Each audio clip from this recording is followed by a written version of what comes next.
Hello and welcome back to our unit on the origins of life. We're going to start topic 2, how did life begin? And in here we're going to look at evolution and natural selection, including some evidence for evolution, but we're also going to spend a little bit of time looking at some alternate theories. So let's get straight into it. Alright, so we're going to start with evolution and natural selection, and you can see there's a big list of different points there that we're going to want to understand by the end of this module. But we'll just get straight into it and we will have a look at what we mean by evolution and natural selection. So not all life on Earth is exactly the same. There's a lot of what we call biodiversity. Now, biodiversity can be thought of in two different manners. The first is what we call species diversity, and this is where we have organisms that are living in the same area, but they're actually different species. So as you can see there, the example we have is lions and elephants in Africa. They live in the same geographic area, but they're not the same species. In fact, if you think about what animals live in Africa, or even animals and plants, all the different organisms that live there, you know that there's quite a big range of different species. You've got lions and elephants, you've got zebras as well, a whole host of different organisms of different species living in the same area. So that's what we call species diversity. So somewhere like Africa would have a high species diversity, but if you say had a really small area and you only had a couple of different organisms, that would be really low species diversity. The other way of thinking about biodiversity is what we call genetic diversity. And this is not looking at different species, but looking at the same species and how organisms that might be the same species can have really different features. One example with humans is we don't all have the same eye color. And so that's an element of diversity. I'm sure you can think of other things that make you look different, or maybe it's less obvious differences, but things that make you different from the person next to you. You can look at this in other species. I've got a picture of dogs there because dogs have quite a high genetic diversity in many respects. If you think of a dog, they're not all the same. You've got, Great Danes to Chihuahuas, from dogs with really short fur coats to ones with really long ones. And there's a lot of different snout shapes and that sort of thing. So they actually have quite a bit of genetic diversity, which is really interesting. Cats have a reasonable amount of genetic diversity, but if you think about their appearance, cats tend to look a lot more similar to each other. Yes, you have cats like the Manx cat, which is pretty much no fur, to very, very fluffy cats. But generally speaking, they tend to be similar in size and shape and form. And so in that respect, their genetic diversity is maybe a bit lower than dogs.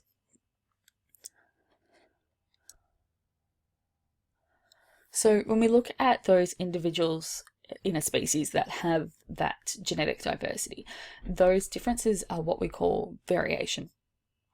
And so even though individuals within a species are always going to be similar to an extent, there's always some level of variation.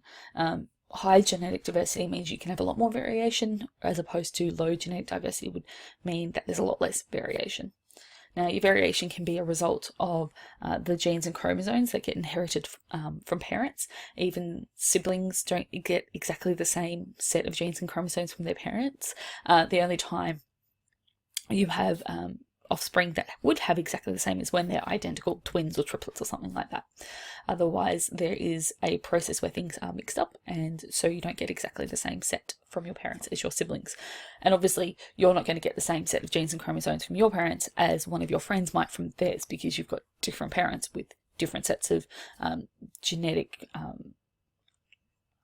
pools and that sort of thing. The other thing that can result in variation would be genetic mutations, which is where something causes the sequence of DNA to be altered. We will in future lessons look at what exactly that might be, but basically something happens where the code that you receive or somebody receives is changed from what it should be in some way. So that is a genetic mutation. Then, of course, we have environmental factors. So the first two are very much focused on the genes and the DNA that is received, but this third one is about the outside environment and how it can also have an impact. That could be through like diet, what might be in water, or the availability of it, or the habitat that an organism lives in. And obviously this isn't just about people, this is about other animals and other organisms as well. When an organism does have a variation that helps it survive, these are actually called adaptations. So they're things that help it do better and survive longer in its environment. Generally, we think of them as things that help the organism survive and have babies, because it's all about them passing on those good genetic characteristics to the next generation. So a little bit more on adaptations. These are characteristics that help organisms survive and have babies, so survive and breed. And so the adaptations that they have are going to make them either more or less suited to their environment. Generally, we are thinking of the ones that make them more suited to their environment, so more likely to survive. Adaptations are inherited, particularly the first two types. There are three types we're interested in. The first is what's called structural. So structural adaptations are one that involve some sort of physical structure within that organism. So fur is a physical thing. It's a physical structure. It's not a process or anything like that. It's not anything to do with how the organism acts. So fur would be a structural adaptation. You can think of fins on certain aquatic mammals as well. Anything that's sort of a structure is a structural adaptation, a physical structure.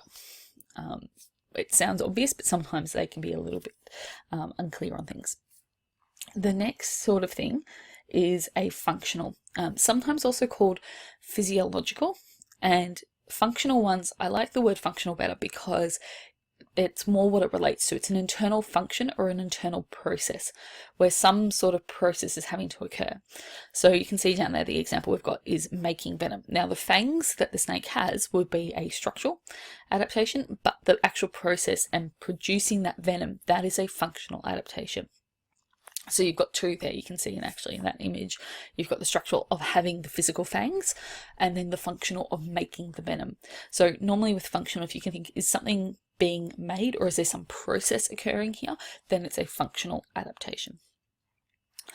Now these two are both ones that you can also see in plants, but the third one is something that you are only going to see in animals, and that is behavioral adaptations, largely because plants tend not to behave. Anything that might look like them doing or moving or anything like that, it will actually relate back to functional or structural and isn't actually behavioral. So behavioral adaptations are really for animals only. So this has to do with how animals act and behave. So you can see their courtship displays are one example of this, where they might use some sort of structure or there might be some functional thing involved, but they're actually behaving and doing something. Or they, you can see the peacock there, he's spreading his plumage for the peahen. There are a range of different behavioral ones. It could be about how the organism moves or goes about doing a certain thing, or it could be like hibernation, things like that. Those are behavioral types of things. So now we've gone over the three different kinds of adaptations and what each of them are. Have a read of the 6 examples below and see if you can identify which ones are structural adaptations, which ones are functional, and which ones are behavioral adaptations. So pause the video and go and do that, and then we'll come back and we will go through the answers. So pause the video now.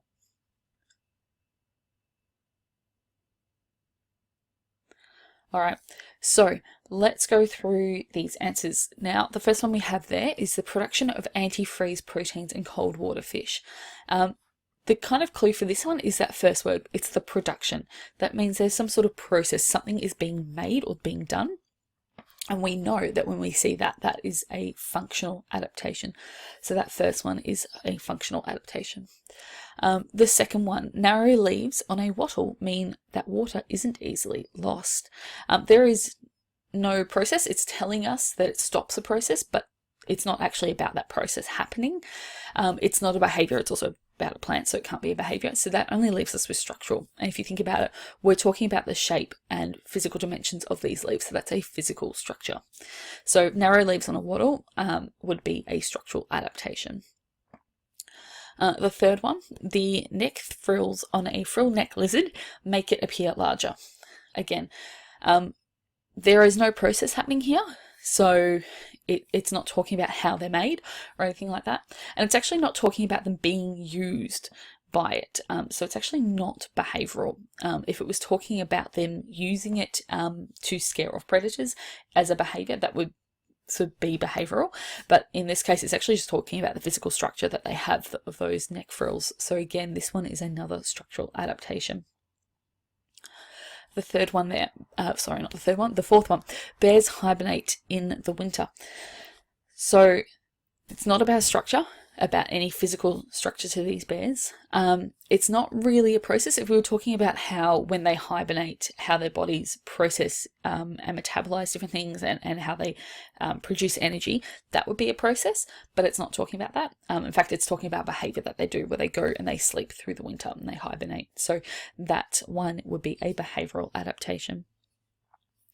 All right, our second last one, the Arctic fox grows white fur in winter. Now, fur itself as a physical thing would be structural, but this is talking about a change in what it's doing. And so there's some sort of process actually happening here. And so because it's producing white fur as a process, it's actually changing its fur coat, we actually think of this one as a functional one, producing that different coloured fur. The fur itself would be a structural one, but the growing of a different coloured fur and actually changing it, that process is functional. So this one is actually a functional adaptation. All right, the last one, wolves hunt in packs. It's got nothing to do with the structure. It's got it is about a process, but it's not an internal process. So functional is always an internal process. This is all about a behaviour that the wolves are doing and how they hunt in packs. So that last one is a behavioural adaptation. All right, so those are our answers for that. So before we go much further, I want to talk about classification. We've talked about adaptations and how they help organisms survive in their environment, and that's going to be really key later. But there's a few other background things or foundation ideas we need to go through first, and one of those is classification.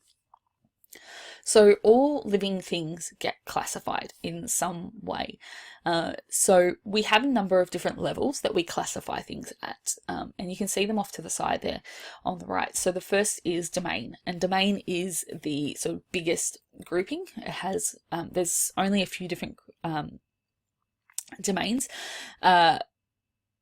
but there's a lot of organisms and different types of organisms in each. And as we go down that list, so we go domain, then kingdom, then phylum, then class, order, family, genus, species, we're getting more and more specific, and there's less and less different types of organisms until we get to species, where really we're talking about one type of organism at that point. So we can sort of classify things in different ways, and it's really handy because we can see related species will sort of diverge apart from each other really late in that classification process. But the more different two species are, the higher up that they'll separate and they'll go in different directions in their classification. Now, this process is actually called taxonomy. And so we're actually looking at sort of the way we can group things in their different taxonomical systems. Now, these classification systems, they're not fixed. They're not like, this is definitely it, and it's never going to change. In fact, they have actually changed quite a bit over time. For example, the number of kingdoms, you can see there, it's actually went from only being 2 different kingdoms to 7 kingdoms, and that was over the past 280 years. So the first person we sort of credit with this whole idea of classification was Carolus Linnaeus. So you might hear this also talked about sometimes as Linnaean classification, because he was really the first person to sort of put it forward. But the problem there was that he was classifying in a time when we didn't have any understanding of DNA or anything like that. So now moving forward to what we do have an idea about that, some of the classifications he came up with, or people came up with using his system, were a little bit off because they were simply looking at the visible physical features. of those different organisms. So we have since learnt with our understanding of DNA and genetics and all of that, that there are some things that are actually more closely related because of their DNA and the genetics than they might look like on the surface. So those were some things that had to have been fixed up. And so the system we use today is based on the sort of that Linnaean system, but it is different because it doesn't just focus on the visible physical characteristics. Now, you can see on the side there that we have 8 ranks. There's actually 9 because right before domain is life. It's just not included in that image. But we want to know about the key ones. So we've got domain, kingdom, phylum, class, order, family, genus, species. You don't have to know the names of the domain, then the kingdom, the phylum, class, and order, and all that for all different species. But you do need to know the order that these levels of classification come in at. One handy way of remembering is taking the first letters of each of them and making a little mnemonic like, dear Kevin, please come over for garden salad, or something like that. So the dear is a D, like domain, and the Kevin is a K, like kingdom. And you go through and you remember it that way, but you're welcome to come up with your own mnemonic. But that's just a really easy one that's handy to remember the order that things come in. So that is the system there. There are some minor ranks that you might see, particularly if you are looking up any organism on Wikipedia. It's pretty easy to find the classification for it. And you might see with some of them that they have minor ranks like subfamily or subspecies, but these are not the main ranks we're interested in, and not all organisms even have these in their taxonomy. So we're not as interested in those sorts of things. So here we have a classification example. So if we actually go from right to left, it's a bit backwards, you can see you've got domain there, and the domain down the bottom here, it says eukarya. And so it's all the things in this sort of darker blue. These are all organisms that fit in the eukarya domain.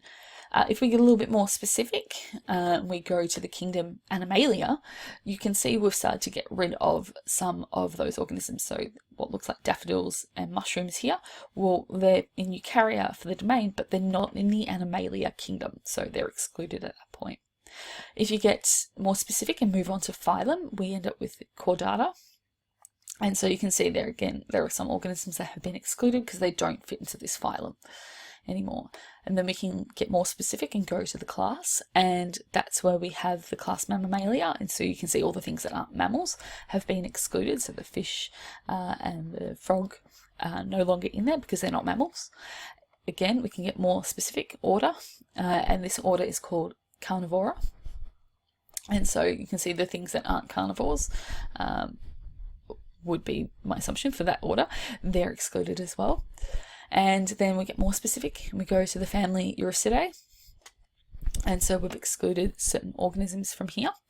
And then we get more specific again to the genus Ursus. Ursus is generally understood to mean bear. So you can kind of get an idea from Ursidae even that we're talking about some bear-like creatures.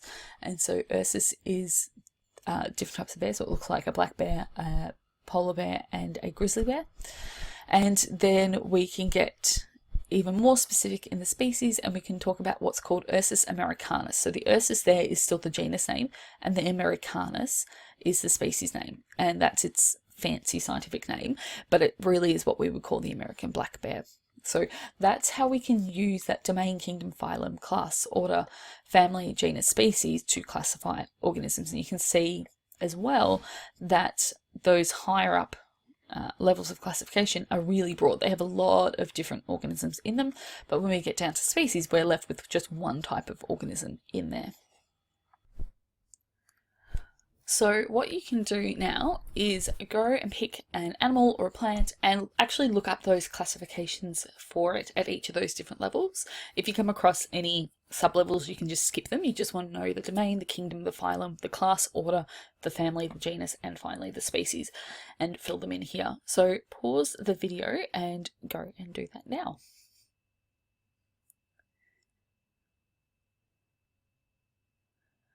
Okay, so hopefully you had a bit of fun with that and found out something kind of interesting. You can always go and look at that for more than one organism, and it's quite interesting to see where things that you might think are really similar are actually quite different. So you might be thinking, how do we know to stop at a species? Like, how do we know that that's that last point? What even is a species? Is it just this ambiguous term that's sort of come out of nowhere? And the answer is no. There is actually a specific definition for species, and so a species is something that, using the term species, refers to individuals who can interbreed and they can produce fertile offspring. So that's really key. It doesn't matter if they're really similar. They have to be able to do two things. The first is they have to be able to interbreed.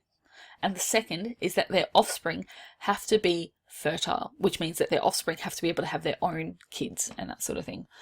So there are some organisms that we can think, yeah, it's really obvious, they'll never be able to breed together. But then there are others, maybe like our frog and our toad here, that we look at them and go, well, maybe they could interbreed and they could have offspring. And they can. But the problem here is the offspring that they produce is infertile. It itself cannot have its own offspring. One example of this that we're actually probably quite familiar with is between horses and donkeys producing mules. Horses and donkeys can interbreed, but they don't produce a fertile offspring. And so mules, the only way to make more mules is to breed more horses and donkeys together. It's not actually something you can just breed the mules together. They're infertile. They can't have their own offspring. All right, so that is what a species is. And once we get to that point and we're going, okay, we might be looking at two different organisms and they can't interbreed or they can't produce fertile offspring together, then we know that they're not the same species and we can separate them. And that's sort of our stopping point as well.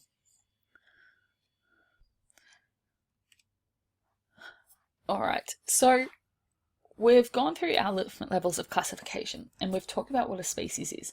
The next thing we want to talk about is actually how we name organisms. And we have to go through the idea of classification before we can actually understand how we name organisms, because it's very much based off that. You can have some organisms be called different things, or different organisms have the same name, which gets really confusing. So, for example, if you've ever heard of monkshood, aconite, or wolfsbane, it's a plant, and it's actually exactly the same plant. So monkshood, aconite, and wolfsbane are all the same sort of plant, which is quite confusing if you don't know that already, because you think you're talking about three different plants. On the other hand, if you say magpie, depending where you're from in the world, you're going to have a very different idea about what that is. You might think it's rather a cute little black and white bird, or nasty black and white bird that's quite vicious and will peck at your eyes if you get too close to its nests and that sort of thing. But that's going to depend on whether or not you're from Australia and you've had to put up with these nasty little vicious birds, or if you're from, say, Europe, in which case you would have seen this other kind here.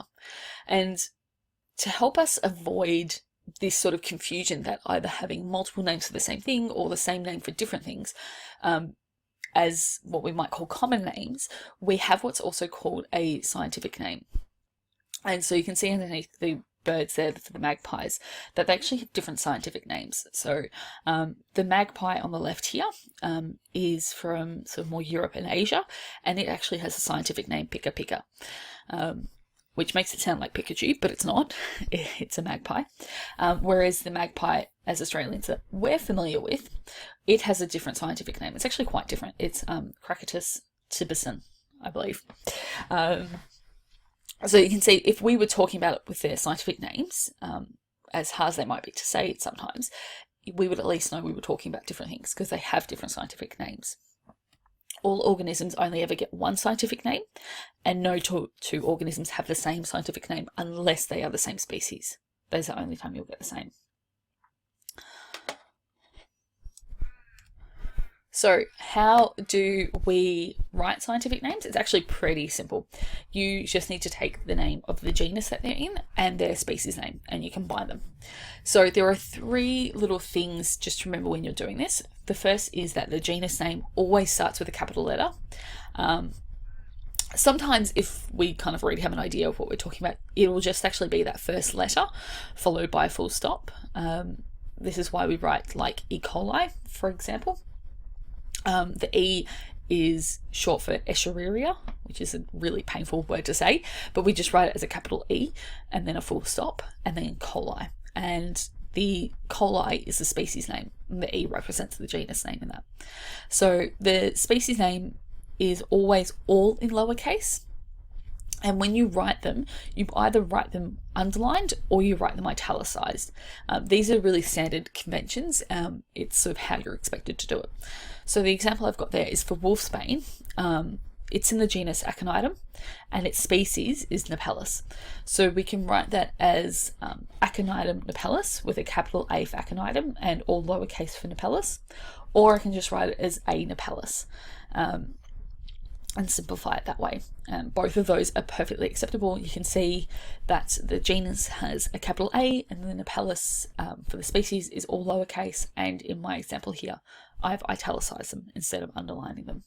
So I've met all 3 standard conventions there. And that's just how, that's all a scientific name is. It's pretty easy to do.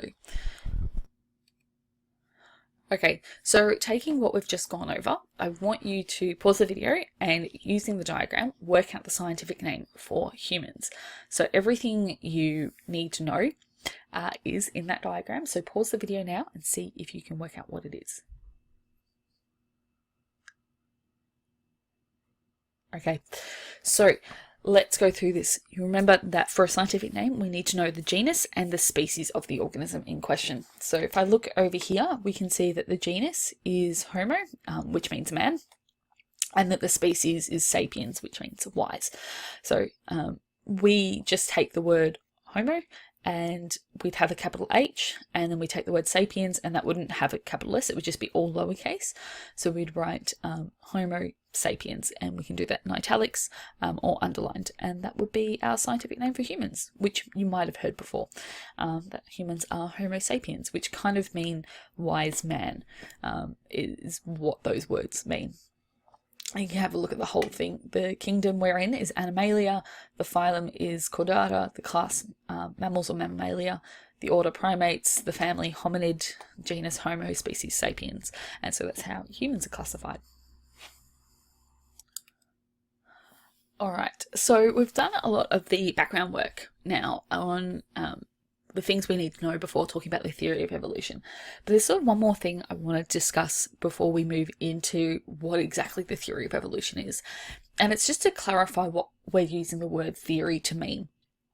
Because in science, we use it kind of one way, and in the rest of the world, we kind of use it a different way. So in science, a theory is an explanation about some aspect of the natural world that can be repeatedly tested and verified using the scientific method.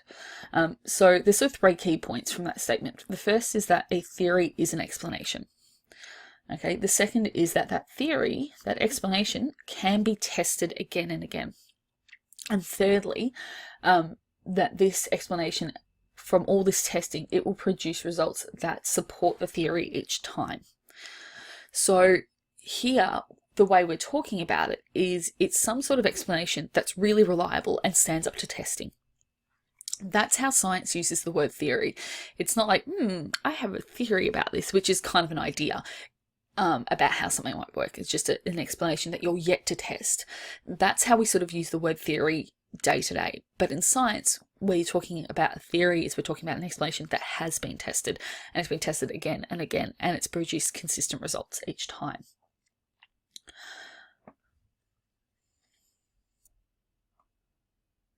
So the point here is that just because sometimes we call something a theory in science, it doesn't mean it's unreliable.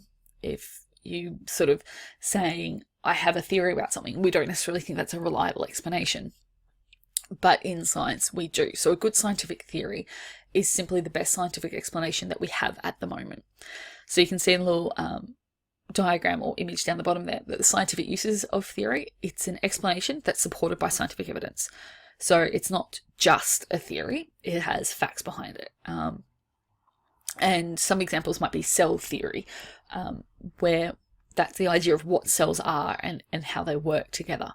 That's what cell theory is. It's not something that you would go, oh, I don't think that's real. You know that is well explained and has a lot of information behind it.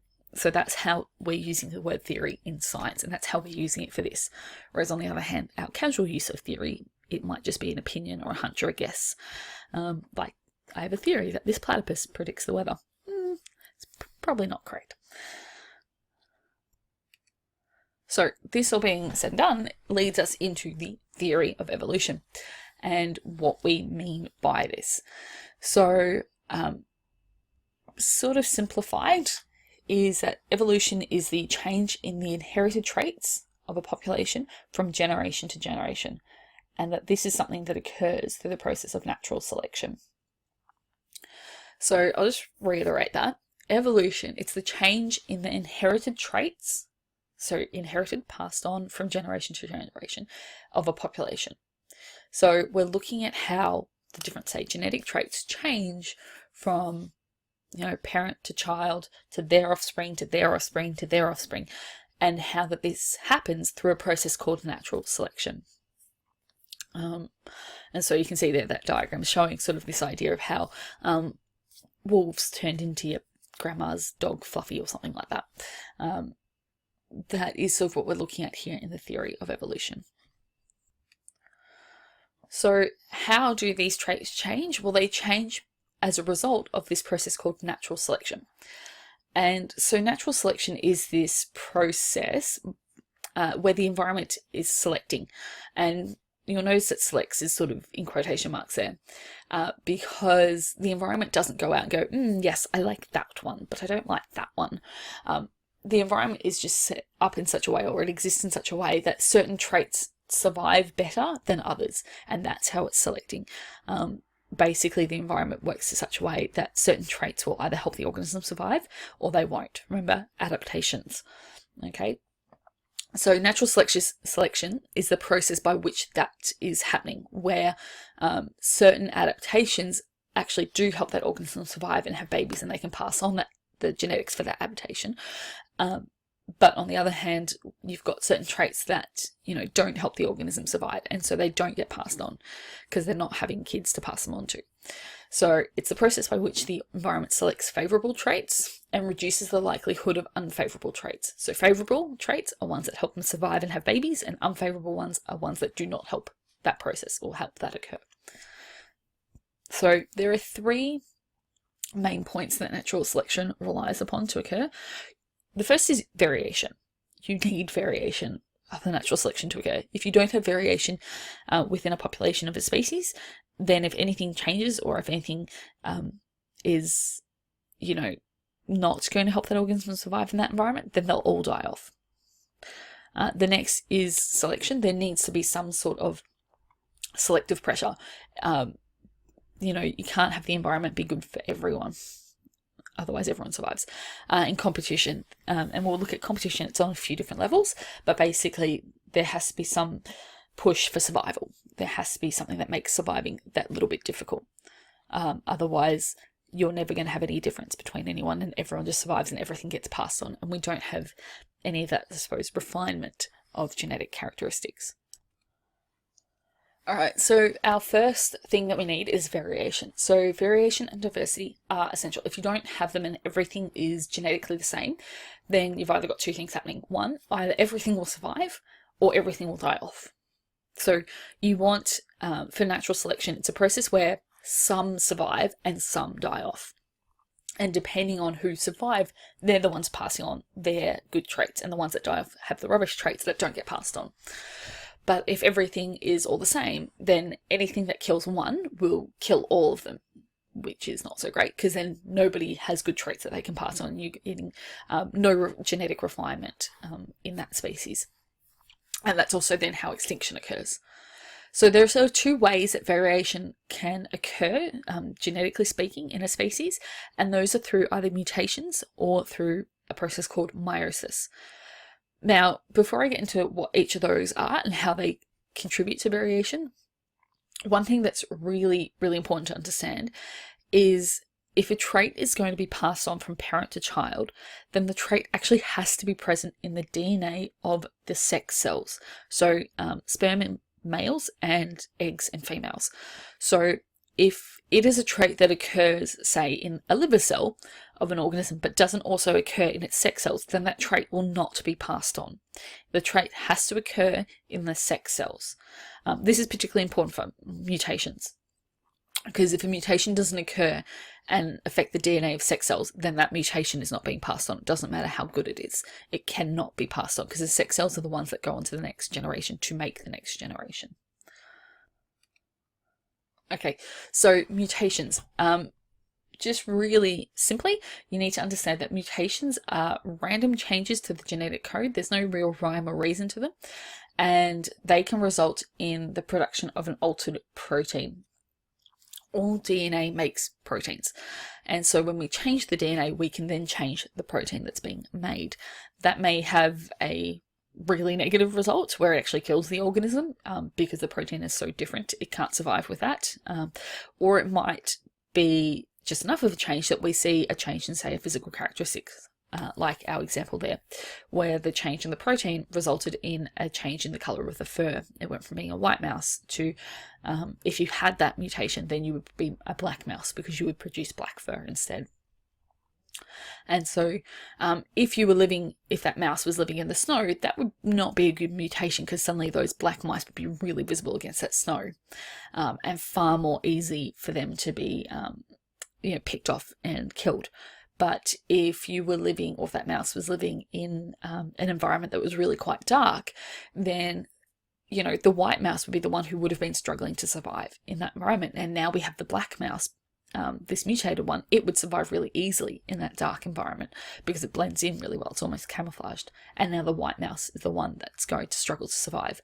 And so you can see having the white fur in a light coloured environment, that's a good adaptation for that, but in a dark coloured environment would be a bad one. And the reverse is true for the black mouse.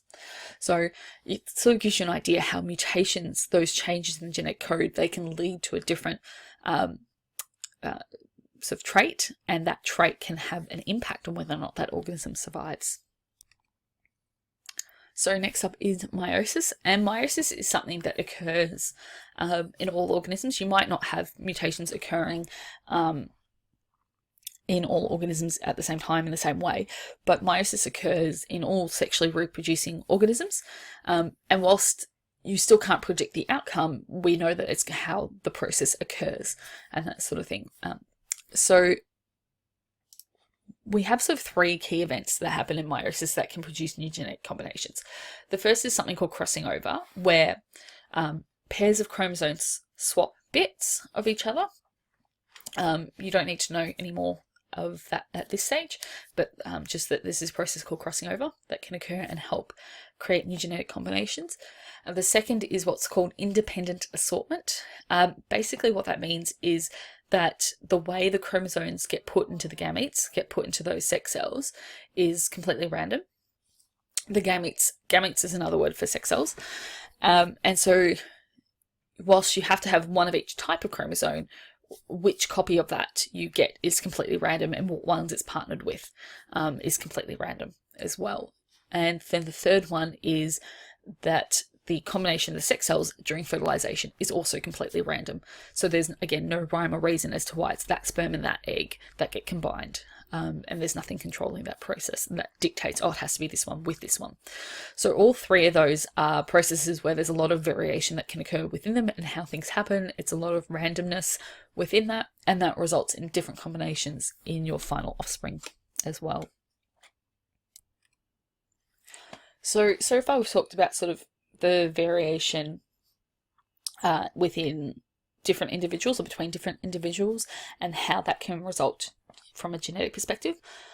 But we can also look at variation within a population. So a population is a group of organisms of the same species in the same geographic area at the same time. So you already would have an idea of what population is because we use the word in day-to-day life. So it's a group of these this species in this space at this time. Now, the variation, genetically speaking, of that population can be affected by a few different things. The first is genetic drift. And genetic drift is just how genetic diversity changes because of random chance events. So this is a change in genetic diversity due to random stuff like floods and bushfires. There's no rhyme or reason to it. It's not picking on one specific type necessarily. So genetic drift is just things can shift and change because random events happen, or the genetic distribution changes because of these random events. The other thing that can happen is gene flow. So gene flow is when you have organisms specifically moving in or out of that population. So they're flowing in or out. And so emigration with an E is to leave a population. So it's to exit the population. But immigration with an I is to go in or to join a population. So that's sort of one way of thinking about it. Immigration with an E, exiting, and immigration with an I is to go into a population. So you can immigrate from and immigrate into a population. So that's the difference between those two different words. They do actually have different meanings when we're talking about them in evolution and sort of science and all that. So those are two different ways that genetic diversity within a population can be affected, but neither of those are necessarily cases where we're talking about that a specific trait is not helping an organism survive. That is where we talk about selection. So these are two more random ways variation can occur within a population. So speaking of selection, selection is this idea that not all ecosystems are exactly the same, and not all organisms are going to be suited to surviving in an ecosystem. And so different features of that ecosystem are either going to make it easier or harder for different organisms to survive. So all ecosystems have what we call biotic and abiotic factors. So biotic means living and abiotic means non-living. And these are things that contribute to selection. So biotic factors are living things that make it easier or harder for an organism to survive. And abiotic factors are non-living things that make it easier or harder for an organism to survive in that. And so selection is this process where different variations or traits are either going to help that organism survive, and so they're either being selected for if they're surviving, or they're not going to survive, so they're being selected against in that case. The factors can also be called selective pressures because they put pressure on that organism to survive. And so you can see a few examples down there of biotic and abiotic factors. So biotic could be, what are the predators like in that area? Do they have any natural predators? And that sort of thing. And on the other hand, you have abiotic factors, which could be things like the temperature or how much water is available, or the salinity, how much salt is in water, or something like that. So those are non-living things that were going to have an impact on how an organism can survive in that environment as well.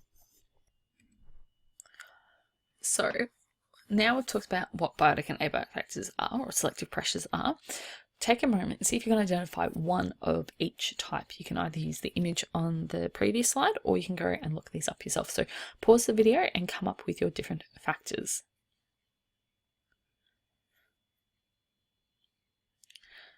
Okay, so let's go through some possible answers that you might have had. So for biotic, biotic is living things, so they're going to be other organisms.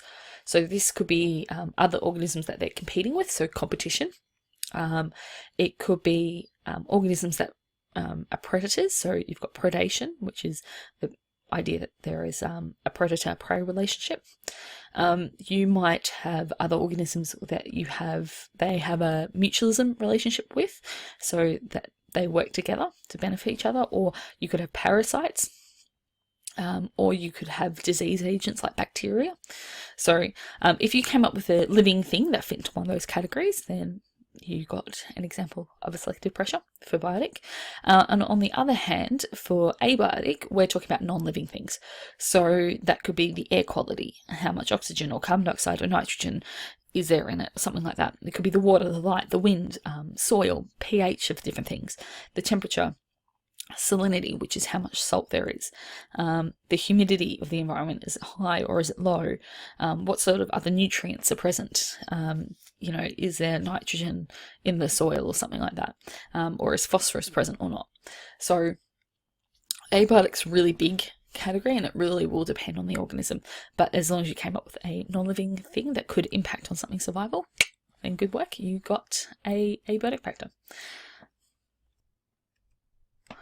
So one of the biotic factors that I mentioned before was competition, and competition can occur in a few different ways. So you can have competitions with organisms within the same population, and they're constantly competing against each other for resources, like food, water, and that sort of thing, or against being eaten or getting sick.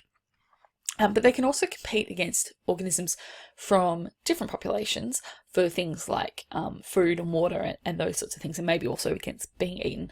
But something that you only see competition within a population or within a species for is competition for mates. If organisms, if it boils down to it, they're trying to survive in their environment and have babies, then they need to have someone to have those babies with. And so there is sort of sexual competition in the sense that they're looking for a mate to have the babies with. But you're only going to be competing against organisms of the same species. You don't compete against organisms of different species for mates, because you can't have offspring with organisms from different species, so that doesn't work that way. But you can compete with different species for things like food and water and shelter and just general space as well, or against being eaten if you've got the same predators, or against getting sick if the same things can make you sick as well.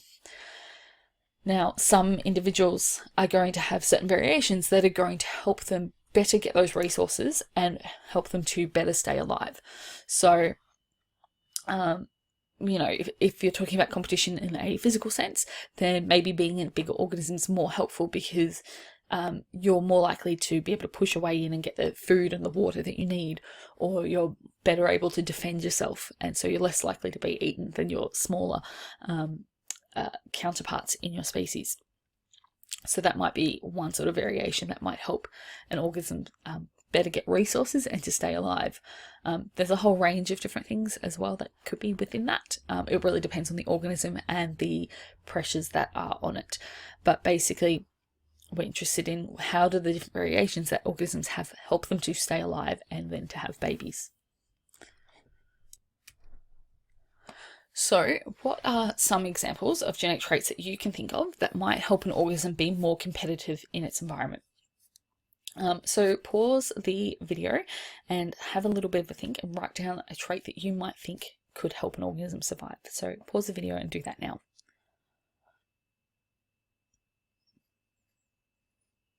All right. Hopefully you're able to come up with something.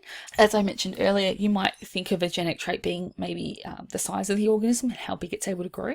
That might help it be more competitive. It might be that it has the ability to digest a different type of food, and so now it has more food resources that are available to it. There's not one specific answer here. There's a whole range. You've got to think of what might the trait be and how might that help the organism survive. So hopefully you're able to come up with something for that. All right, so now we have an idea of the different things that contribute to helping an organism survive and thrive, hopefully, in an environment, or the opposite, and maybe not do so well. We can start to get a better idea of what natural selection is and how it's going to work, and how we might even observe this idea of evolution occurring. But the one problem we do have is that natural selection is not a quick process, because we're talking about something that you're looking at how certain organisms can produce offspring and pass on traits, or how they're not able to do that. So natural selection does actually take generations to occur. And so if you're looking at organisms that take a really long time to reproduce, this whole process will take a really long time to occur. So what we will see is that after many generations where you've had this pressure on a species, that the ones who are producing the more offspring and passing on their traits a lot are going to be the ones better adapted to the environment. And the ones that are not as well adapted either will die off before they can have any offspring, or just won't be able to produce as many offspring in their environment. Now, this sort of change and shift is going to be far more obvious in any organisms that reproduce quickly. So the quicker that they produce a new generation, and that generation then produces another one, and that produces another one, the quicker that that process occurs, the quicker we can see a change in the different genetic traits that are present, and what ones are more common and which ones are less common. If you have an environment that really there isn't any change or flux in that environment, and the different biotic and abiotic factors don't shift or change at all, then you're going to see the same sorts of organisms surviving and thriving and having lots of offspring and passing on the same traits. So eventually you end up with a group of organisms who are really, really well suited or really adapted to that specific environment. And you actually start to see, you get to a point where the variation starts to drop off because they're all the same. All of that one trait is what keeps surviving, for example. And so all the other variations on that trait disappear because they're not surviving as well. And so we actually start to see variation decline. It might be for a multitude of traits that variation declines, or it might just be for a few specific ones. It depends on the environment and the organism in question. So with this whole process, you can actually have quite a lot of change occurring. And so we already know that a species is a group of organisms that can normally interbreed in nature to produce fertile offspring. But if you have change occurring enough within a species because of a different environment, you might have that group of organisms change so much that they can no longer produce fertile offspring with a species they may have, or the rest of the species. Who might be living in a different environment, and that sort of thing. And so you actually end up at a point where you might create a new species, and that is called speciation. So speciation is the making of a new species. Generally speaking, we think it would occur in three main stages. First of all, you have a population. So on the next slide is some rabbits. So let's say you had a population of rabbits, and something happens that splits that population into two groups. Somehow, maybe a mountain range starts to rise up and splits this population into two groups. Okay, and so now they're what we call geographically isolated. So they're geographically separate from each other. They don't intermingle at this point because there's something separating them. Maybe there's a big flood and a river occurs between them. So I don't know, something happens to separate them geographically. One population may stay in the exact same environment, nothing changes for them, but the other one, its environment may now be quite different. Maybe there's new predators, or there's different food sources, or the temperature's different. They can't camouflage anymore. Something happens, and this other population is in a new environment, and so some of them survive and some of them don't. And so that's the natural selection, and some of them have mutations maybe that occur and that help them survive more, and so those mutations end up getting passed on again and again because they help the organism survive better in that new environment. And so we get to a point where, because they're not interbreeding and they're reproductively isolated as well from that other population, that they end up having these characteristics that change just within their own population, and they never get mixed back in with the original population. And eventually you get to a point where maybe the amounts of changes that they've had have been so drastic that they now, if they were to be reintroduced to that original population, they actually couldn't produce fertile offspring anymore.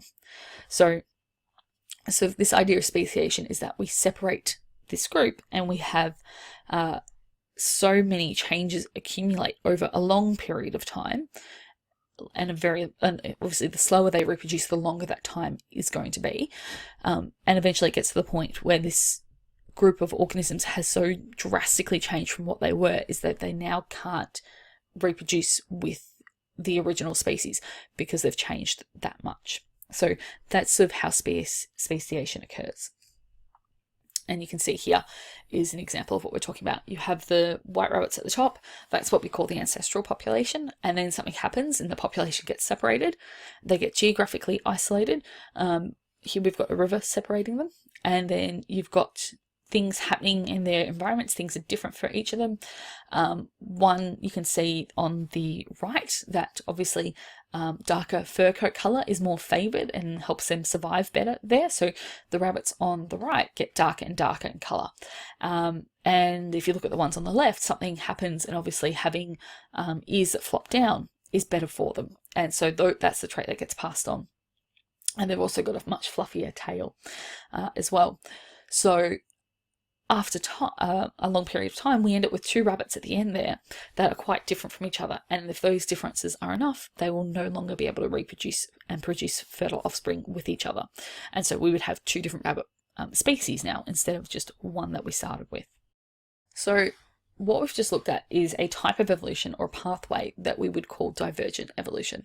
Now, from what we think might happen is there's actually possibly three different ways evolution, or three different pathways evolution may occur through. And so that would be divergent, parallel, and convergent evolution. And you can sort of see a little diagram down there showing you, generally speaking, what each one of these look like. But we're going to go through each in a little bit more detail. So first up is divergent evolution, which we've kind of already looked at. So divergent evolution is when we have a species that gets geographically isolated and you end up with new species evolving to match their new environments. This is basically what we talked about with the rabbits. So the idea, we start with an ancestral population and then something happens, the environment changes and it causes certain organisms to survive and other ones die off. And because of those pressures on those organisms, we might eventually end up with a population that's very drastically different. In fact, maybe a new species altogether down the line. So that's divergent evolution. Sometimes you might also hear what's called adaptive radiation. Adaptive radiation is a type of divergent evolution where you're talking about an ancestral organism that becomes so adapted to its new environment that it evolves into a whole big range of new forms. So it's not sort of just going from one species to another. It might go from 1 to like 5 or something. So it's sort of the evolution, it radiates out in a range of different pathways because there was a range of different environments that these populations got put into. So that's sort of more what that diagram down the bottom is showing, is that this idea we have a starting organism, but that population got split up into a whole range of different environments, and so it evolved into many different pathways. It's all divergent evolution. You're starting with an ancestral species and then it's diverging away from that. So it still counts as divergent, but adaptive radiation is when we're talking about one into many as opposed to one into just like one or two different species, which would just be normal plain divergent evolution. So the next type of evolution we want to look at is what's called convergent evolution. So if divergent evolution is where two things start at a similar point and then separate and move away from each other, convergent is sort of the opposite. They converge, they come together, like the evolutionary pathways do. And so convergent evolution is when organisms evolve and they end up developing really similar adaptations. So this doesn't necessarily mean they have a similar ancestral species. They might have very different ones, but maybe they live in a similar environment and habitat, and so they need similar features and that sort of thing, or they have similar lifestyles and food sources, so they end up developing similar features that allow them to consume that sort of thing. And when I say they end up developing, I want to be clear that I don't mean they spontaneously grow a new feature, but rather that that species as a whole ends up changing to have a lot of a certain type of feature, because the ones that don't have it actually die off and don't pass on their different traits. So that's what's actually happening there. So you can see down the bottom, the example we've got of convergent evolution is between like a shark and a dolphin. They actually have quite similar structures and shapes because they live in the same sort of aquatic environment. And so that shape is really suitable for that sort of environment. So if they didn't have that shape, they wouldn't move as quickly, and they're more easy to hunt, and they're more likely to die off, and so they're less likely to pass on a non-streamlined shape. So all the ones that did have a streamlined shape were able to survive long enough to have babies and to pass on the traits that lead to that streamlined shape. And that was true for both sharks and dolphins. So that's why they end up looking quite similar. This is what we might call analogous structures. And I'll get into what analogous means in a moment. But you basically, even though the genes might be different, you might produce similar looking or functioning structures. And that's really convergent evolution. So sharks and dolphins, sharks are fish, dolphins are mammals, so they don't have necessarily a common ancestry there, but they end up looking the same because they're in that same environment. So they sort of get more similar because there's certain pressures on them that are the same. And so the best solution to those pressures is the same, and they both end up developing that as a species. So really quickly, I mentioned the word analogous. Now there's another word here you may or may not have heard of, and that's homologous, and they're very easy to mix up. So homologous structures are things where the structure's similar, but they have a different function. So the shape is similar, but they behave differently. So the example we tend to look at for this would be like a human's arm, a whale's fin, a bird's wing, and a lizard's foreleg. If you look at their bone structure, they're actually very, very similar in the number of bones and the way those bones are structured. But we use our arms very differently to how a lizard uses its foreleg. A lizard might use that foreleg for digging, and a bird might use that structure for flying. We use that structure to grasp, and whales use that structure to swim. So they have different functions, but they, underneath it all, are all built the same way. That's homologous structures. So that means the same sort of structure, but different function. Analogous structures, which is what we were talking about with convergent evolution, is that the structures aren't necessarily the same. How they're built and how they're constructed can be quite different, but they perform similar things. So a whale's fin, a turtle's fin, a fish fin, and a penguin flipper, underneath it all, if you look at the bone structures, they're actually more different from each other than what we had in the other circle for the homologous structures. So these analogous structures, they're actually built quite differently from a structural perspective, but they all are used for swimming. So even though they're built differently underneath on the bone structure, they all perform the same function. So that's what we're talking about here with convergent evolution. You're looking at, they might not end up making the exact same structure, but they're making it for the same purpose. So, you've got a fish fin and a penguin flipper. If you look at the bone structure underneath, they're quite different, but they're both used to help with swimming. So they both have the same sort of function. And that's because both of those organisms needed something that would allow them to help them swim. And so they both just developed a different structure for the same purpose. So that's what analogous structures are. All right, the last type of evolution we have is parallel evolution. And this is where, even though you might have organisms that had similar ancestry, they've been physically separated, and yet for some reason they still develop in a similar manner, and they still develop those similar features. So down the bottom is a good example of this. You've got fish, some in Lake Tanganyika and others in Lake Malawi. And even though, if you actually look at them, they've got completely different scientific names. They're really separate species. But because of similar pressures in those lakes and a similar sort of ancestry, they have still developed similar, in this case, appearances. So they have a common ancestry, and they've been put into similar environments. Even though those are different locations, they actually still develop similar things.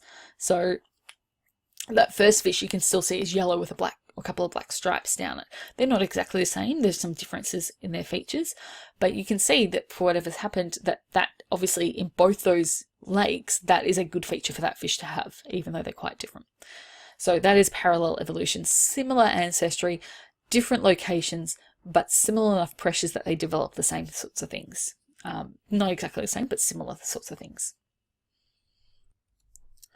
So to sort of summarize these three types of evolution, we've got this sort of a tree here of these cats, and you can see we've got our ancestral population up the top, where that sort of red box, just above that red box, and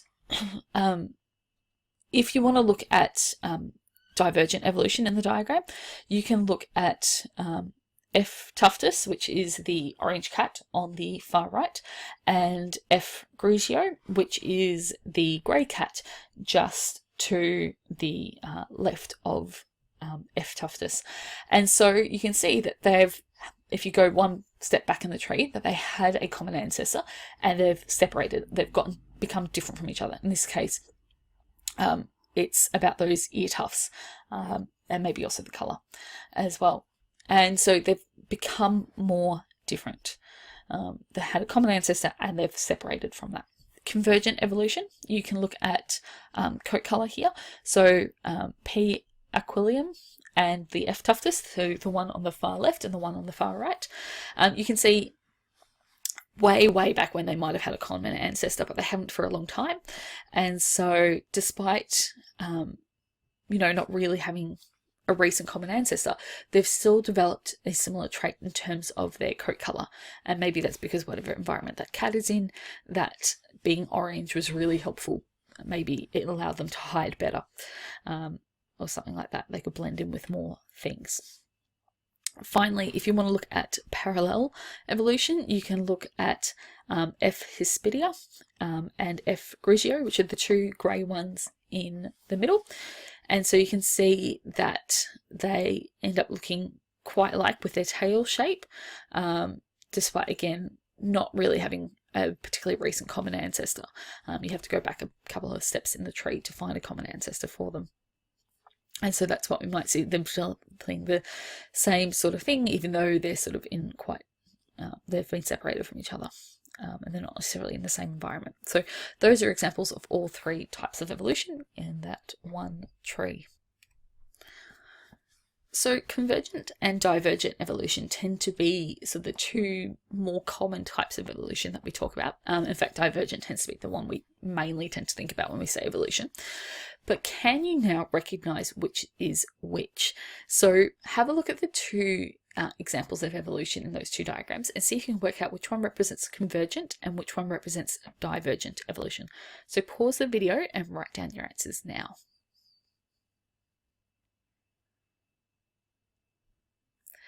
Okay, so let's have a look-see. Over here, we have two different ancestral species. We've got our shark and our dolphin, which is kind of a giveaway because we used that as an example before. But we have two different ancestral species, and over time, similar selection pressures result in similar things being selected for. So we end up with two things that started out quite different and have gotten more similar. So they've sort of come together. And that would mean that this is convergent. So those two species have converged. They've become more similar. On the other hand, with our kangaroo and our koala, we have an ancestral species, and then something happens where parts of that population get isolated, and over time they've got different selection pressures, and they end up creating two different species that can no longer interbreed. So they get more different, they diverge or separate from each other. So this one with the kangaroo and the koala would be divergent evolution. So shark and dolphin is convergent, and kangaroo and koala would be divergent evolution. Now, one of the most common ways we represent how this sort of evolution, and particularly divergent evolution, occurs with organisms over time is using something called a phylogenetic tree. It's sort of a little bit like a family tree, but it has a very particular way that it is drawn and structured. And so it allows us to show these evolutionary relationships among organisms where you might have, at this point, this is an ancestral species, and then now it's evolved into this species. So this is sort of just a bit of a summary as to what that looks like. Generally, you'll have over here, it's sort of opposite in some ways of a family tree. Normally, if we think of our family trees, when you go back to our ancestors in the family tree, you have, the further back you go, the more and more ancestors you have. This is the opposite. The further back you go, the less ancestors you have. So you sort of start off here with maybe this orange dot. This is your first ancestor or something like that. And then that splits and produces two different species. And then maybe that one splits and produces another two.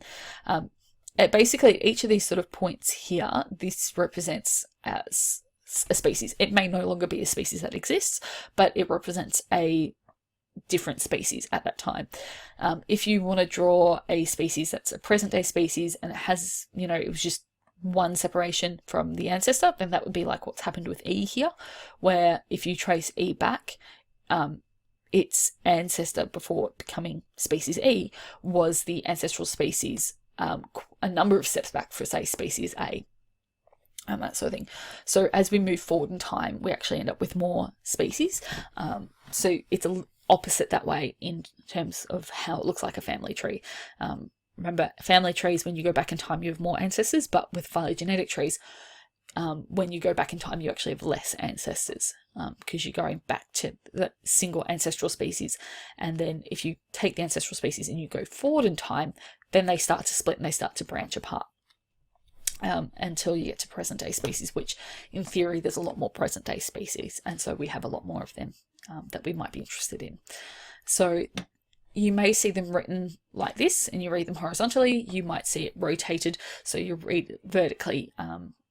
It can be written any way around, but if you understand that phylogenetic trees, there are less ancestors, then you'll always know that the side with less on it is the ancestral side, and the side with more on it should be the present day side. So I want to talk about a couple of things that evolution can lead to. And the first is resistance. So when you have mutations occur, a lot of the time those mutations are going to be harmful to an organism, but occasionally they can increase the likelihood that that organism will survive in its environment. Now, if those mutations are occurring and increasing the survival of organisms like bacteria that we might have as organisms we're trying to kill off, we start talking about those organisms becoming resistant to certain selective pressures. For example, an antibiotic. So we use antibiotics to kill off bacteria, but if we have some bacteria that develop a mutation that lets them resist that antibiotic, then they develop a resistance to that pressure. And so what ends up happening, for example, you can see this in the diagram down the bottom, is you might have a population of bacteria, and you might have a couple of bacteria in that population that actually are resistant to the antibiotic, but you haven't used the antibiotic on the population, so it sort of doesn't matter that they have that resistance. Then you apply the antibiotic, and all those that aren't resistant, well, the antibiotic kills them, which is what it's meant to do. Unfortunately, you have some resistant bacteria in that population, and because they didn't get killed off, they can survive that pressure of the antibiotic, and they can start reproducing from that. So they end up making a whole new population. Unfortunately, they make a population that's completely resistant, so you couldn't use that antibiotic on them again. You'd have to find a different one that they're not resistant to. This is something that happens with bacteria. It could happen with viruses if you're using antivirals on them. It can happen with insects that you might be trying to get rid of off a crop using insecticides or something like that. So that's what resistance is. It's where basically you end up killing off part of a population and only leaving the organisms that are resistant to the thing you were using to kill them with. And then they make a new population and you have to deal with that one. So this all being said, what problem or problems does resistance create with a population? So pause the video and write your answer down, and then I'll go through it with you in a moment.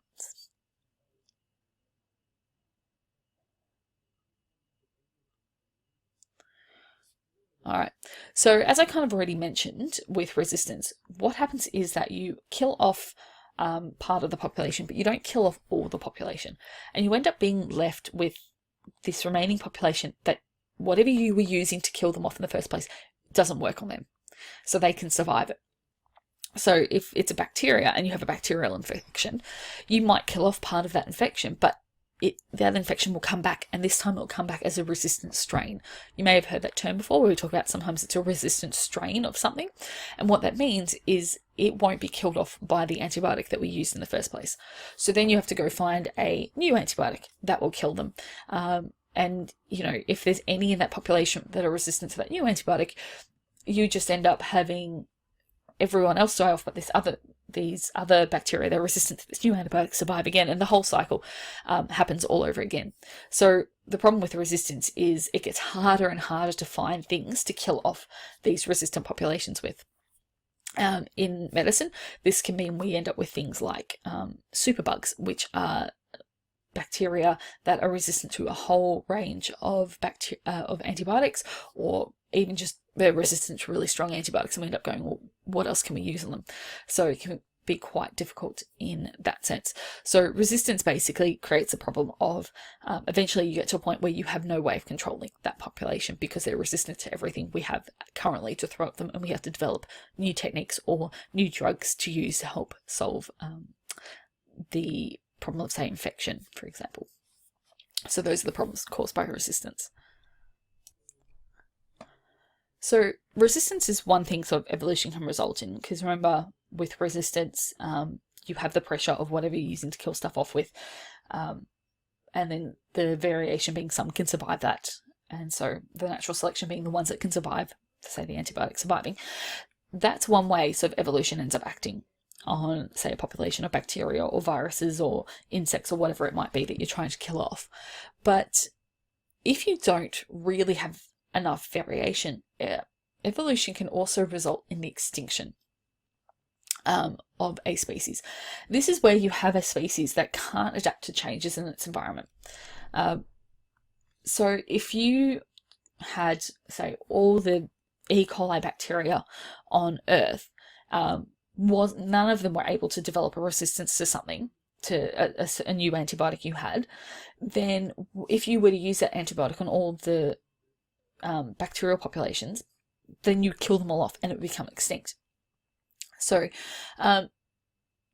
probably less likely to happen for bacteria, but certainly for species of organisms that maybe live in only one area, if that region or that habitat of theirs changes and they can't adapt to that, if they're unable now to survive in that, and there's nobody who in that species that has any features that can survive, then they will all die off.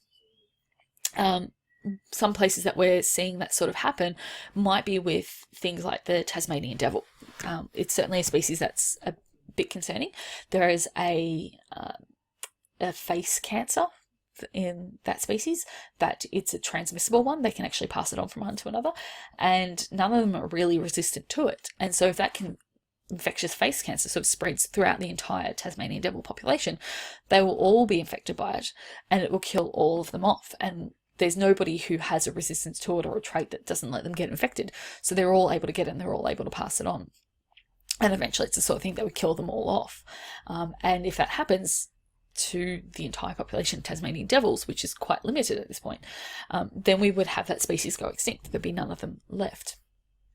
So extinction is where we completely lose a species and all of its genetic information from the gene pool. So 3 examples that we've got there: trilobites, T-rexes, and more recently something called the passenger pigeon.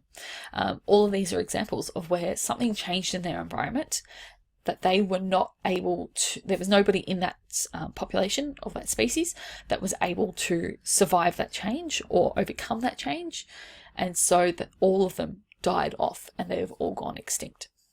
So that's really what extinction is, particularly from an evolutionary standpoint, where we're talking about how in evolution you want variation so things can survive changes, and the ones that are able to best survive those changes are the ones passing on the genetic information.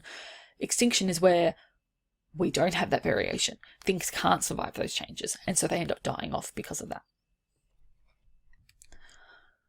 Why do we care about extinction? Well, because there are some problems that come with it. When we have a species go extinct, we lose all that genetic information, and that genetic information is stuff we could possibly take and could be beneficial to us in a way that we might use it in, say, understanding our own genes better, and so maybe in the fight against cancer or something like that, or it could be other traits that were really beneficial to them surviving in a different environment. They just didn't have the ability to overcome something else. So we lose all this genetic information. But we can also have bigger impacts on food webs. If you have one species completely disappear, that could actually cause the collapse in a food web if they're the sort of species that a lot of things will rely upon. So they can have big impacts on food webs as well if they completely disappear. From a much more selfish perspective, we look at wild species to find new food crops that may be better suited in different areas, or we take the genes and genetically modified crops we do have with these new wild species genes to help them survive in areas. So if we keep losing these sort of wild species, it gets harder for us to find good food crops from those wild species. A lot of the time, the things that can lead to extinction are things that have been brought about by us and things we have done. And so, we have that issue is, really species should be able to exist without our interference. And that's kind of on two levels. One, we shouldn't be doing things necessarily that just benefit us, but then are a detriment to those species. And also, we shouldn't have to step in to help those species survive. They should be able to exist without us messing with them. So those are some of the problems with extinction. In terms of what's being done, there are a few things that we are stepping in and doing. So we have things like national parks or botanical gardens. Botanical gardens are like plant zoos a little bit. Like they're places where we have plants specifically brought in and we grow them, we take care of them, and maybe they're not plants that are native to that area, and so we take care of them quite a bit, sort of like how zoos do that for animals.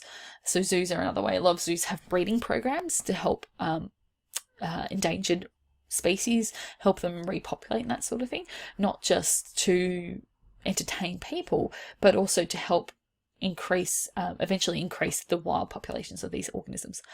And we have other areas, a little bit like national parks, but less official, being protected by fencing off certain areas and saying, no, this can't be used for that, this is a protected area. Not quite the same as a national park, a little bit different, but they're sort of just protected zones where you can't maybe build or construct things in or stuff like that. If you've ever seen Jurassic Park, you might sort of have in the back of your head the idea, is extinction necessarily a permanent thing? And sort of in real world science, this is certainly something that's being questioned and investigated. So you may or may not have heard of an animal called the Tassie tiger, and you can see a picture of it on the right there. Tassie tigers, also known as thylacines, that's their proper name. In 1986, they were declared extinct. And so thought that main reason they were sort of went extinct is because farmers in Tasmania hunted them to extinction because they'd come after their flocks and that sort of thing. So they were declared extinct in 1986, but 14 years later, DNA is actually extracted from a preserved thylacine fetus. That preserved fetus actually came from 1866. So the preserved sample that the DNA is being taken from is actually over 100 years old at this point. In fact, it's about 134 years old, I think, by the time that DNA gets extracted.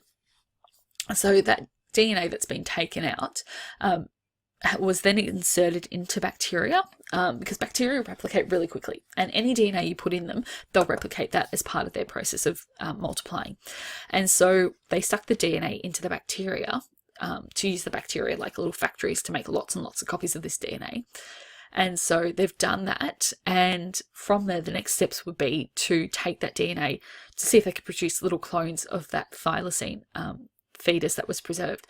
There are some similar species, so Tasmanian devils, quolls, and numbats are all thought or were all thought to be similar enough to Tassie tigers that they could behave as surrogate mothers, so they wouldn't necessarily contribute anything genetically, but rather an embryo would be put into one of these animals and then they would sort of grow the baby Tassie tiger for the time it needed to gestate for.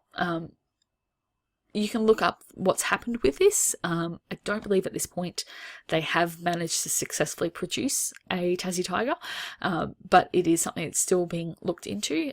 It's quite a complex process and there's a lot of ethics behind it, so it's one of those things that can take quite a bit of time. But if successful, would mean that we would have a Tassie tiger again. Obviously the problem with this is that it's not going to be necessarily a population that is going to grow, because you're just going to be producing clones from that original fetus from 1866, and you need different organisms to mate them together to then produce babies, and you just wouldn't have that. So you would have to have DNA from a range of different fetuses before you would be able to do this, and you might not have that or might not be able to get viable DNA from them anyway. So is extinction permanent? Possibly not, but it's quite hard to come back from extinction. Very, very difficult, not just from a genetic standpoint, but just also being able to produce enough that you have a new population that can actually be bred in an ongoing manner. That's quite difficult too. So what you can do now, and it says in pairs there, but you might need to do this by yourself, pause the video and research an animal or some other species that has become extinct in the past 5 years. You can list its name, the cause of its extinction, and come up with 3 things that the animal could have developed to help avoid that extinction. So there's quite a number of organisms that have gone extinct sort of in the past 5 years. But one example that I've got here is the bramble K Melomomus, or Melomomus rubicola is its proper name.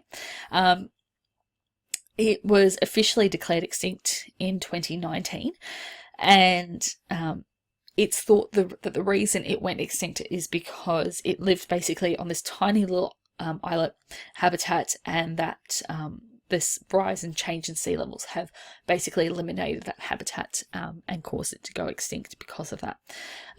So in that, if we've got an organism that's gone extinct because of rising sea levels, I might want to try and come up with some features that would have helped it survive. Obviously, if you'd had any of them had gills and they'd been able to breathe underwater, that probably would have been helpful. When I say developed, by the way, they can't spontaneously develop these things.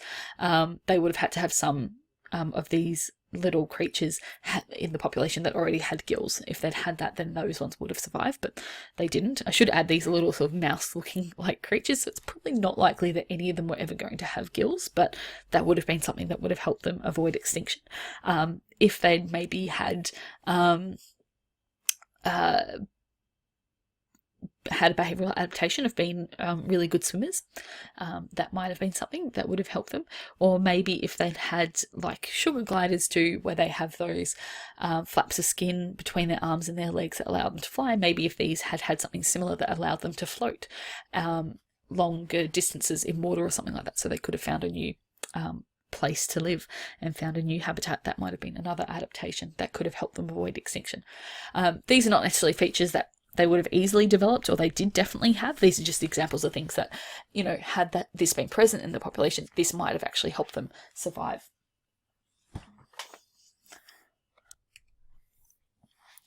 So, talking about evolution, the term that frequently is tied into evolution is natural selection.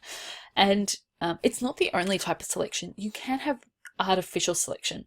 So both of these are processes where certain traits are selected for.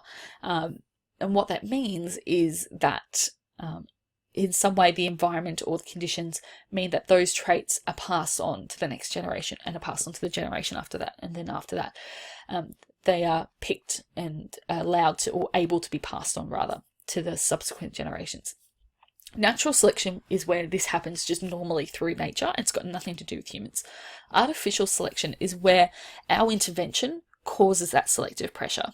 And so this happens through a few different ways. We do this when we do selective breeding of domestic animals. And so we choose which animals actually get to breed together instead of them just coming together naturally. We pick and choose who can and can't breed together. And so we select for certain traits through that. Resistance is actually an example of artificial selection. Those resistant bacteria don't take over the population without us having first killed off all the non-resistant bacteria using, say, antibiotics or something like that. We also have artificial insemination, where similar to, so that's selective breeding domestic animals, we are choosing which organisms to breed together. They don't even have to be anywhere near each other for that to happen. IVF in embryo screening, even in people, this is something where we are allowing people to maybe otherwise would struggle to have kids, maybe have low fertility. Even though they've got low fertility, they're still being able to then, through these processes, pass on their genetic information to the next generation, which in natural selection wouldn't happen, because that low fertility acts as a selective pressure against them, and that stops them from passing on their genetics. But through processes like IVF and embryo screening, first of all, IVF will help increase fertility and help them to be able to pass on their genetic information, and embryo screening will also then allow people to look at the embryos and to remove any that they think maybe have less desirable traits and that sort of thing. At this point, we're not talking about being able to pick for like hair color or eye color. We're talking about being able to pick for things like maybe gender, or whether or not they have, say, Down syndrome or something like that. So it is not yet a scenario of where it was like Gattaca. If you've ever seen the movie Gattaca, you'll know what I'm talking about. But it's basically based off a society where everyone is sort of constructed, and the parents pick and choose the traits they want in the embryos. But that's a fictional movie, and we are nowhere near at that point. And something else that can be done is cloning. Cloning is a process where we actually want to take this organism and create a identical genetic copy of it. There's a few different ways that sort of process can occur. We're not going to get into them, but you can just know that that is a process where we have stepped in and said, okay, actually we're going to create an exact genetic copy of that organism. All of these processes end up leading to reduced variation and reduced biodiversity, because you're picking for specific traits again and again to be passed on to the next generation, and then the one after that and the one after that. So artificial selection may, in the long term, not be a great thing, because you end up with completely similar genetically organisms. And cloning in particular, if you clone things, you end up with organisms that are exactly genetically identical. So if something kills one of them, it will kill all of them. So that's what artificial selection is. It's a little bit different to natural selection, because it is controlled by us, and we're the ones who create those selective pressures. As opposed to natural selection, it's occurring naturally, and it leads to that evolution and speciation that we were talking about before. Anyway, this brings us to the end of this PowerPoint. Remember, if there's anything that you missed or you didn't understand, you can always go back in the video, and you can speed it up, slow it down, rewatch bits again and again as you need to, and you can always contact your teacher if you still need any further assistance. Anyway, that is all. Thank you for watching.